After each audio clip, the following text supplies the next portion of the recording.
Okay, so let's talk about spelling tricks in card magic. Magicians either love them or they hate them. I tend to love them. Doing an amazing piece of magic with playing cards, it doesn't really matter what you do with them, whether it be counting or spelling or cutting to it or making a card appear face up. But I personally believe that it doesn't really matter how you get there. That matters. I think what matters most is how strong a piece of magic you do and how you present it. I mean, just take a look at Maxim, the app by Lloyd Barnes. Amazing piece of magic, and that's all it is pretty much spelling. It's a spelling trick. So what card did you say? So three diamonds. Do the same thing, please. Because it, yeah. H-R-E-E D D-I-A. How do you spell diamond? A-N-O O-N N D. There it is. Oh, For your diamond. frick. You. And I could have done it face up. I could have. You chose. You didn't touch the deck. I didn't. Am I the magician here? There's a reason why there are so many spelling tricks within the card magic literature. That's because it just works. Even if you don't necessarily like a spelling trick, just try it out on somebody and see how they react to it. It might change your mind. So in this video, I'm going to share with you and teach you a spelling trick that I sort of developed after reading a book called Thinking the Impossible by Ramon Riobu. In that book, he describes a principle called the equal piles principle, and it wasn't a spelling thing. He was just describing the principle itself, and I got to thinking, man, that would make a great spelling trick. Let's get into it. Okay, so now I want to show you not really a card trick. It's more of a mathematical principle within a deck of cards. And let me tell you right now, the reason why I want to show this to you, because it's just absolutely mind-boggling. And it's even puzzled mathematicians, and so, you know, if it puzzles them, there's absolutely no way I could figure it out. But what the principle is if you buy a brand new deck of cards from the store and keep them how they are, you know, how they come from the factory in a new deck order. This one's not, because we've been shuffling, but if you do that, and you just think about any card in the deck, all you have to do to find that card now is spell the name of your thought of card from the top of the deck, dealing one card per letter.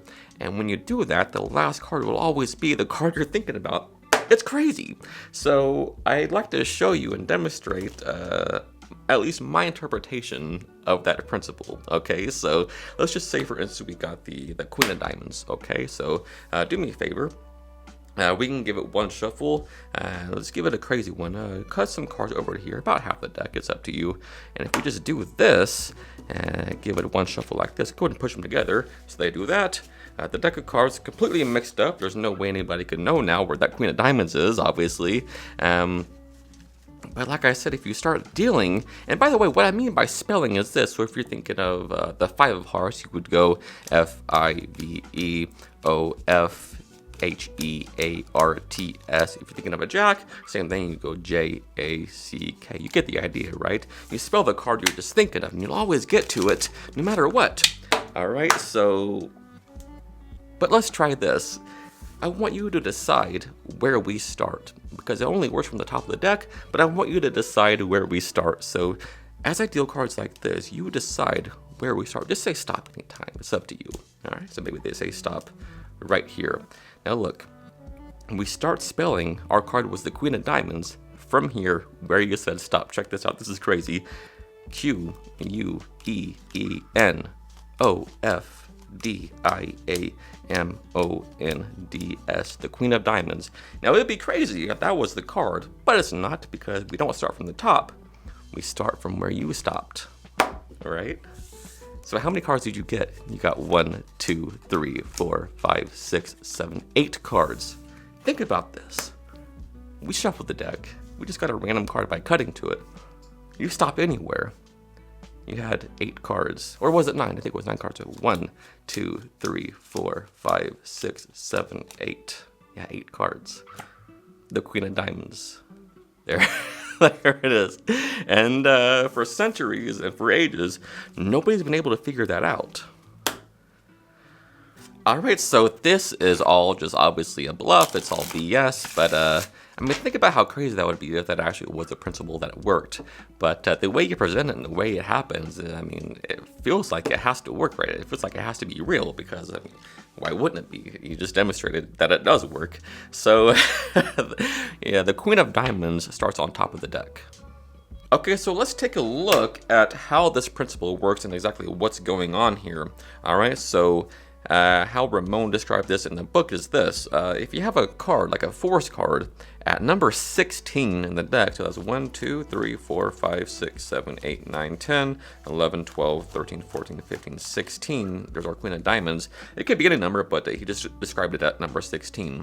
Okay, so now, if somebody cuts off some cards, as long as it's less than 16 or less than 15, like this, all you have to do now is count 15 cards, always one less from where your card is. So 15 in this case, 1, 2, 3, 4, 5, 6, 7, 8, 9, 10, 11, 12, 13, 14, 15. That force card that was at number 16, as long as you count off one less, will always be the number that they cut off. So 1, 2, 3, 4, 5, 6, 7, 8, 9, 10. All right, 1, 2, 3, 4, 5, 6, 7, 8, 9, 10. Just simple mathematics. But it's kind of crazy how it works, right? So you can force a card that way.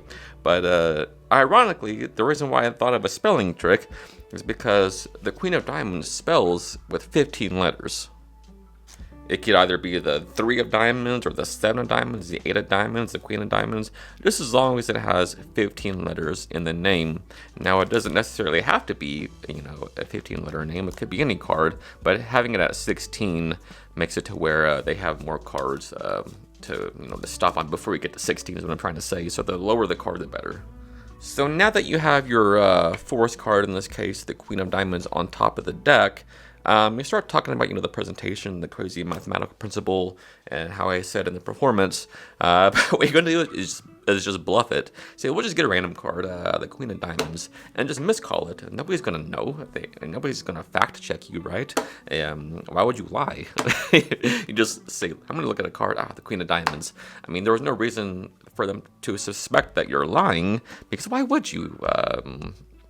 I mean, that's kind of crazy to think about. And why would you say a wrong card? I mean, it makes no sense. So they have to believe you that it's the Queen of Diamonds. But I think that's the best way to go about it. I played with the methods to where you can have them pick a card, like you force this on them and control to the top. But I think that's just too much. To make this as direct as possible, just do the bluff method of finding a card that way. I think that works a lot better. So once that's on top of the deck, you're doing your whole presentation of talking about the principle, and then you say we're going to look at a card, the Queen of Diamonds, and you have them do a Rosetta Shuffle. In this case, we're going to do the remote Rosetta Shuffle, and then they cut off some cards. You do this for them, make these little Rosettas, and then as you're saying, do me a favor, push those in. And as long as you control that top card on top and say, do me a favor, push those in like a gesture, they'll just finish it, making sure that the Queen of Diamonds stays on top, right? That's called the remote Rosetta Shuffle, of course, inspired by, excuse me, the remote control by Arthur Finley, and I think it was Raj who came up with the remote Rosetta. So now you want to position, obviously, this Queen of Diamonds at number 16. So how do you do that? Well, you do that via demonstrations. Say, let me make myself clear. What I mean by spelling the card is this: if our card was the 5 of Hearts, you would do this: FIVEOFHEARTS, right? So that's 12 cards for your demonstration, but you need to add 4 more. So I say if it was a Jack, you would just go JACK. And so now that's 16 cards, just doing your demonstration, so they know what's going to go. They know what's going to happen. Now you just square these up, put them on top of the deck, and maybe give it a false good if you want to. And now your Queen of Diamonds is at number 16, exactly where it's supposed to be. So now, instead of having them cut off cards, I think it's better if you slowly deal cards. Instead of coming from the top of the deck, why don't you decide where it comes from? So as I deal cards like this, just say stop anytime you want to.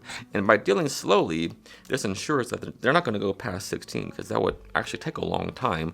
Just say stop anytime. Yeah, it's up to you. Maybe they say stop right here. So now, all you do from here is spell Queen of Diamonds onto the table. So we start from here, from where you wanted to stop. So QUEENOFDIAMONDS. And now say, look, that wouldn't be the card because we're not starting from the top. We're starting from where you wanted to start, right? So how many cards did you get? They got 1, 2, 3, 4, 5, 6, 7, 8, 9, 10 cards. So now, all to do now is reveal it however you want to. 10 cards. If that would have been 11 cards, 9 cards, any other amount of cards, this would not have worked. But it was up to you where we started. So 10 cards. That's 1, 2, 3, 4, 5, 6, 7, 8, 9, and 10. And it works every time. And I think that's a pretty good trick if I'm being honest. Alright guys, so as always, thank you so much for taking the time out of your busy day to watch this video. It truly does mean the world to me. And so if you learned something new, or if you got value from the video, do me a huge favor and hit that like button and sub to the channel. Until next time, happy practicing. I love you guys.